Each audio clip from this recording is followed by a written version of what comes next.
Welcome to the podcast, Living by Oak Values. My name is Robert, and I host this podcast with my friend Gary. Join us today as we dive deep and share meaningful stories and discuss values that help shape our lives. We explore how to use these values to guide us through our life, shaping the decisions, relationships, and raising our kids. We embrace a journey of personal growth, navigating our own path, and we are committed to living by these values and passing them on to our children. We are thrilled to have you here today and can't wait to share our latest episode. Whether you're a longtime listener or just now discovering us, welcome. Feel free to introduce yourselves in the comments below and check us out at northmancoaching.com.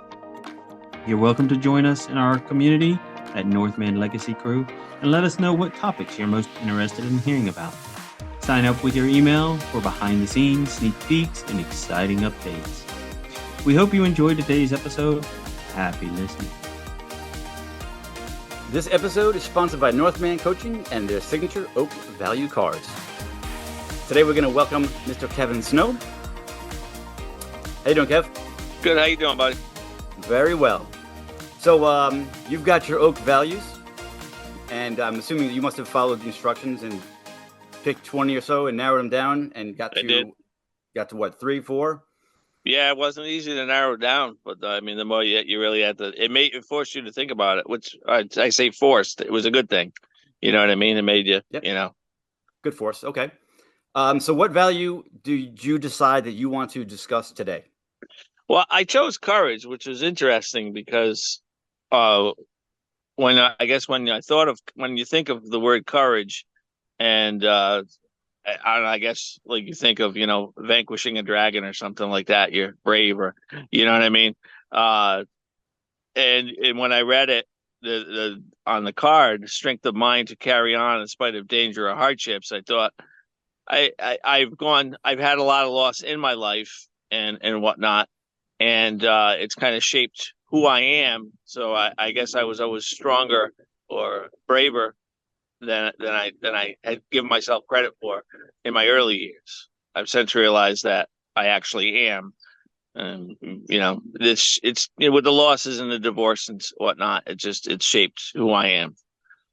So tell the listeners, how did we meet? We both work for the United States Post Office. Yes, we carrying mail. We worked for there. Well, I've worked there. You haven't. How long have you been there for? It'll be 20 years in September. Oh, you're okay. I thought you were. All right. And I'm going on 10 years. Yeah, you were a CCA in our station. Yes. Well, so, when you delivered to our station, that is, What? When you didn't go down to Wickenden Street, Oh, that's enough of that. It was Wayland, but whatever. So back when you first got these cards from me, you had discussed wanting to possibly work with us one day. What you were a mentor, were you not? Or something along those lines? No. Okay. I mean, I guess I kind of view myself that way a little bit in the post office now because it's been such a turnover. And I mean, somebody's got to step up as much as I may not want to sometimes. I kind of feel the need to. And a lot of that is to do with the people that helped me when I started, You're definitely one of the more friendly, open senior guys there. I think a lot of people do come to you for advice. Thank you. I appreciate that. Whatever. Well, as you know, I can talk. Just ask my wife. Oh, I know. Does it take courage to do your type of job, Kevin? To do my type of job? No. I'm glad I work for the post office. A lot of people will complain like they do with any job. And it's given me a means to support my family, even though I've only worked a couple days this year because I had my knee replaced. But it's given me an opportunity to support my family and courage now. I mean, most we're going to face to the dog. We don't really pay attention to the bosses because in the end, everybody's had loss. When I say I've had a lot of loss, I don't try to single myself out saying I've had more than anybody. It's just shaped who I am and how I view things. Like, if something happens stressful at work, I say, well, I look at it like, you know what? I've been through enough wakes and funerals and stuff. I tend to not get stressed until it's, something to me that's stress worthy, I guess, for lack of a better way to say it. But I mean, you're out there every day. For the most part, you're out there on your own. You're talking to people, and you're out with the weather, good and bad. You know what I mean? But I'd rather be doing that than sitting behind the desk. I'm fat enough. It's enough out of you, Holtz. Keep it professional. Oh, I'm not going to say nothing to that. I'll wait for next. I'll wait for next week. Okay. So you say that our job or the job of a mailman, postal worker, doesn't require courage, or for you? I don't think so. I don't think so. It's small, but I feel like sometimes, like especially now, it's hot out, so you might not feel well, but you know you have to finish the job. So that's kind of courage. And you talked about dogs earlier, and if you get bit by a dog, you have two choices: you can go home, or you can have the courage to carry on. Knock on wood. For what? That I haven't been. Right. Can you give us a story about a time that you realized in your life that you had courage? I'll go to my divorce. When I got divorced, and I know you got divorced as well. When I got divorced, I moved back to my father's house. I have two girls. They're 27 and 22 now. So they were 11 and 6 at the time. The divorce it is what it is. We're just two different people. But my biggest fear was that I wouldn't be able to read my daughter's story at night. That was my first thought that I had. And I moved back to my dad's. And my dad I love my dad. I miss my dad, but he wasn't the most. He wasn't. Hey, give me a hug. Come here. It wasn't like that. So I remember being really, really down, not thinking I would do anything to hurt myself, but wondering, would the world be okay without me? Am I really that much of a, and I ended up meeting my wife a few months later, about 4 or 5 months later. But I remember that time being the lowest in my life. And I think about that. And I'm 57 now. When I was 37, I lost my mother. And I was very, very close to my mother. I don't even know if you know this. I'm adopted. I did know that. You did? Okay. But it's funny because a lot of people be like, "Oh my God, I didn't know." I'm like, I remember one person saying, I didn't know. And I'm like, "You didn't know what?" I didn't know you were adopted. And she's like whispering, I'm like, well, it's not like I introduced myself. Hi, I'm Kevin. I'm adopted. I was adopted. I was a month and 4 days old. I got one of my other oak values was family and loyalty. And I think being adopted, when I got divorced, I went to a step therapist. And one of the things she said is a lot of my emotions might be because I'm adopted. And I've never really thought of it like that because I've always thought, I've never once in my life ever thought I need to reach out to search for my blood parents and my blood family because this is my family. They took me in and whatnot. And when my mother passed away when I was 37, it was a huge loss for me. And through my therapy, through my therapist and whatnot, I learned a series of things to do like when you're down. When you're, I can't think of the word now, a process. Mm-hmm. There's a process for it to thinking. And mine is I have my adult coloring books. I find relaxation. I listen to music. I write things down. I'm old school. As you mentioned, I'm old. Whether it's my fantasy football list, my things I got to do for the week, whatever it is, I write it down and it kind of grounds me. It makes me take a breath. You know what I mean? You look at a list. Absolutely. And my mother, when she had a lot of anxiety, she wasn't very confident in herself. She was always down on herself. And but when something happened, when somebody was sick, whether it's cancer, whether somebody was in the hospital, somebody passed away, my mother, she kind of rallied. She rallied everybody, and she was stronger in instances like that than everyday life. A lot of people would think my mother wasn't very strong, but when she had to be, she was. And I think I've taken a lot of that from her. And I've lost all my aunts and uncles, my parents, two of my cousins, my grandparents, a couple friends who were like closer than brothers, to me. I look at it as, I know people who suffer from clinical depression. I suffer from, I think what most people do, situational depression. And when something happens, I I found the courage. I never really thought of it like that, or strength and courage, kind of hand in hand. You have to keep going because I mean, the expression life doesn't stop for anybody, but you got to keep going, and you got to find a way to find joy and to find, I got my grandson now who's just, I mean, anybody who sees me on Facebook sees him more than anybody. And my little buddy. All the losses and stuff, it shaped me to be who I am, and I now know after years that I am stronger than I ever gave myself credit for before. But you don't know until until you go through things. You don't know.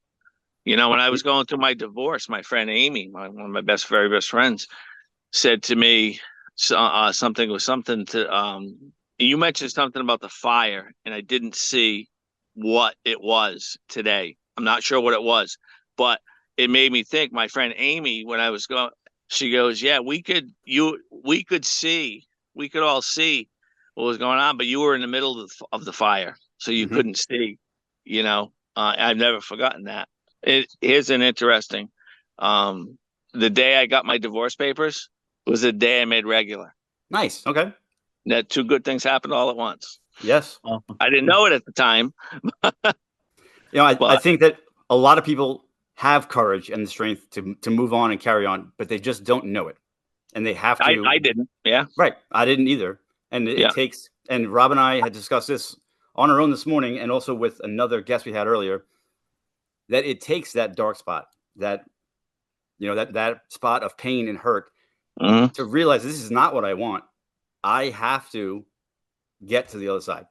And you can go around the fire, which is the long way, and you don't feel the pain or learn anything. You go through that fire, it's the shortest way. Well, you'll just feel that burn. You don't learn anything. Is absolutely. Yeah. And if you don't learn, you're just going to get to the other side of the fire and eventually have to face another fire. Yeah, because you're not going to see what you had to go through. You're going to do an end around. Exactly. Right. See what I did there? I did. Pretty good for an old guy, huh? It's pretty good for an old guy. Rob, what do you got? I got one for you. Gary had said we had researched this topic and gotten a bunch of quotes. And one of them I want your opinion on, by J.J. Tolan. It says, "It is not the strength of the body that counts, but it is the strength of the spirit." The spirit, the mind, absolutely 100%. 100%. I mean, Gary will tell you, I'm fat. I'm out of shape. You're fluffy. Waddle. You're fluffy. I'm fluffy. Now, I'm not going to compete in the decathlon. But I do have strength of mind. I guess I have a lot of spirit. A lot of people sometimes think that's a negative, but I'm kind of a loud person, so no. I feel it's more important to have the strength of mind. Yeah, I agree. More than the muscles it takes, because if I'm scared but I'm strong, I won't be able to do anything.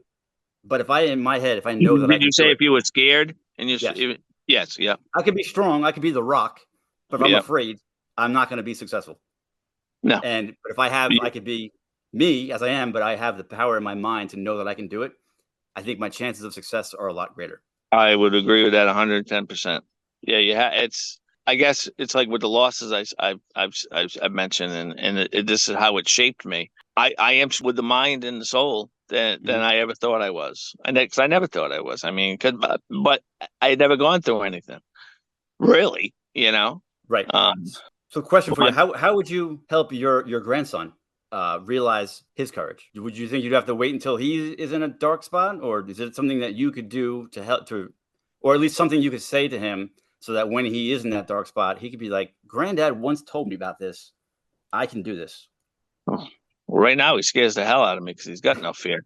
But most of us don't at that age, but yeah, no, my son-in-law doesn't help. He's like, he's going to be doing motocross, right? You just know it. Just the first thing that's come to my mind is I think I would tell him to look inside who you are. If he's the person that I hope he's going to be, and I think you know what I'm saying.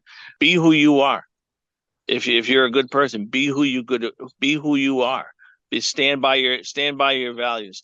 One of the things, my friend Mike Valley and I talking a lot about the steward business and the post office and whatnot. The expression we use a lot is the hill you'll die on. We use that all the time in our group. Yep. The hill I will die on every single time is the hill of principle. The hill of principle. I think it was Thomas Jefferson. It could have just been somebody said, "Hey, let's put Thomas Jefferson's name on this." What the hell do I know? So I'm just going by what I got a plaque. It says, "Matters of style flow like the current. Matters of principle stand like the rock." I just won't back down with any, and I don't think anybody should. And I would tell my grandson Luca to stick to your principles, stick to who you are, and don't. There's going to be plenty of times in life where everybody is against you on something. When I say against you, I mean they may not agree with your opinion or have a stronger opinion on something that you don't, and you might be one of the only people that have that opinion. But if you believe that in your heart and your soul, stick to it. Because more often than not, you're going to come out of it okay. And if you don't, you stuck to your principles. So I'll die on that hill every single time. I couldn't make it up the hill though. So excellent. You mentioned something earlier about your grandson not having fear. Right. So do you need fear in order to act courageously? I think so. If something doesn't scare you, or if you feel uncomfortable, or it's a hard time, you're not going to know that you have the courage. I didn't know I had the courage.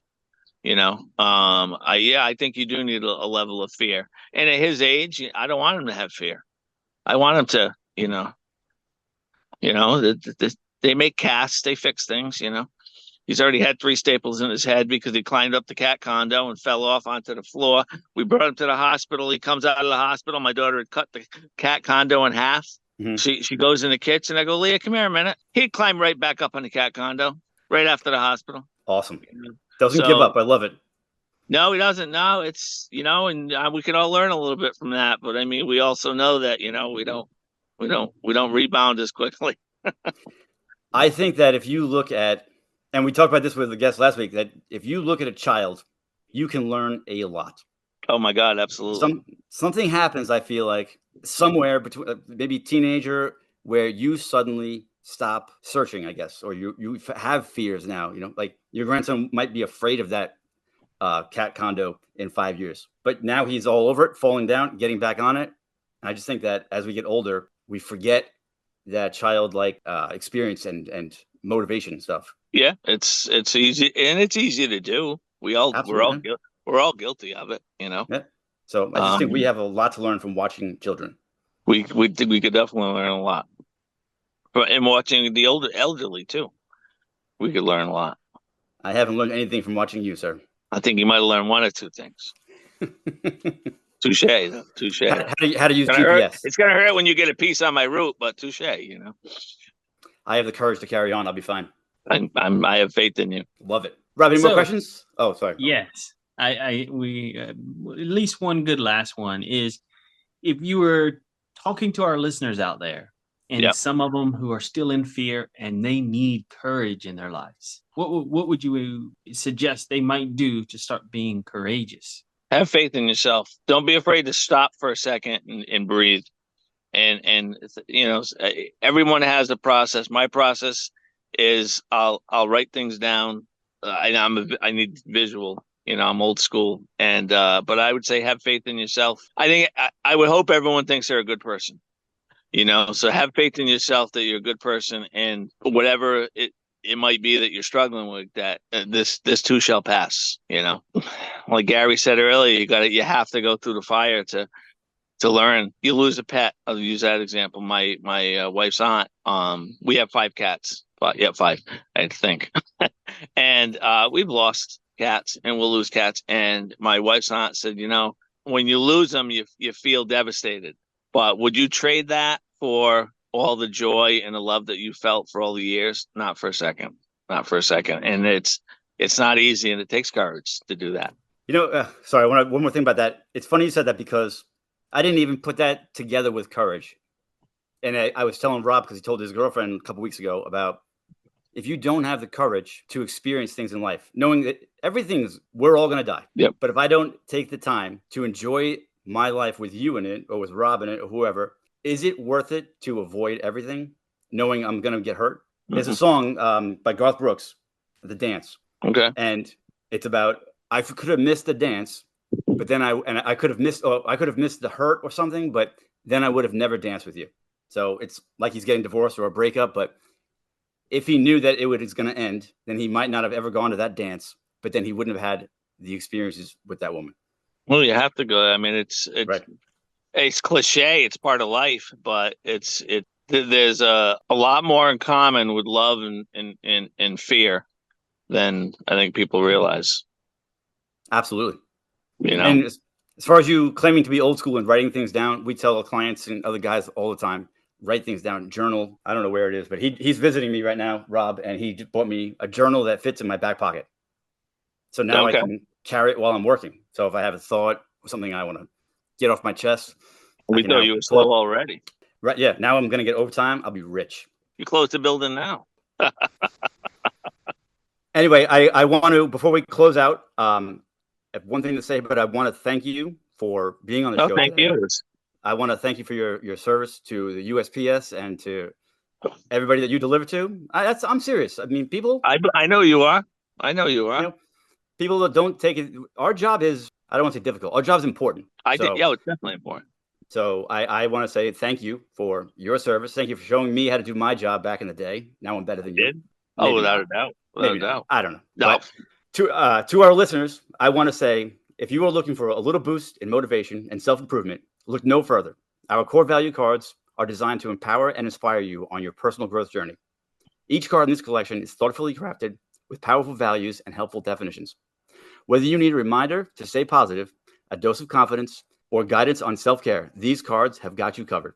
With our Oak Value cards, along with your YouTube videos, Facebook posts, and our weekly podcast, you can cultivate a positive mindset, boost your confidence, find inner peace, expand your knowledge, and nurture self-love. And if you are interested in purchasing these cards, you can go to www.northmancoaching.com. And if you put courage as a coupon code, which is Kevin's value, you'll get 20% off of your order. Do I get 20%? Sure. Yeah. If you would like to go further or deeper on this topic, reach out to us. We want to know and hear your powerful story. Chat or connect with us by booking a free session on our website, northmancoaching.com. And folks, that is a wrap for today's episode. And of course, thank you all out there for listening. We're glad that you could join us today. If you enjoyed today's episode, please don't forget to subscribe to our podcast, Living by Oak Values. And if you feel generous, leave us a review. It will really help us keep these conversations going. For more updates and exclusive content, follow us on Facebook, YouTube, TikTok, or visit our website, northmancoaching.com. We'll be back next week with another exciting episode that you don't want to miss. Until then, keep discussing your values, embracing the journey. Take care and stay authentic.